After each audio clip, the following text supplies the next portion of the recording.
Besti, mama. Hichi. Nakwambia, nataka tuende kwa nyumba wale, kuna vile niko mbaya walai. Oh, uko njaa? Sio njaa. Niko hiyo kitu kingine, nataka tu leo niko mimi na wewe. Oh, sawa basi acha nifunge mlango. Acha nifunge mlango then. Leo ndio ile siku. Today is the day. Babe. Babe, simeenda kwako. Nenda wapi? Kwako. Kwangu. Silikuwa nikuja. Kwani kwangu shughuli. Si ungesema kwa unakuja kwa mtu. Singa na surprise visit. Surprise gani? Mimi niko nataka surprise yako.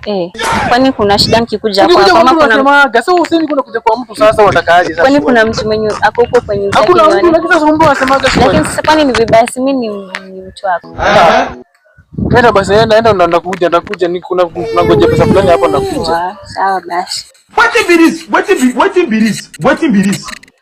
Sasa nimeshafunga mlango, twende mbio tuchape hiyo kitu. Twende. Si kuna vile kuna kaimaji zimetokea lakini ndakuja kesho. Twenda kesho. Kesho mimi niko na mtihani. Sidhani kama kesho itameka. It's either today or never. Sawa basi twende kwanza basi tukule ice cream alafu ndio kufikiria hiyo mambo tu. Then tukubaya ice cream alafu you know my weakness is ice cream. 5 years of madness.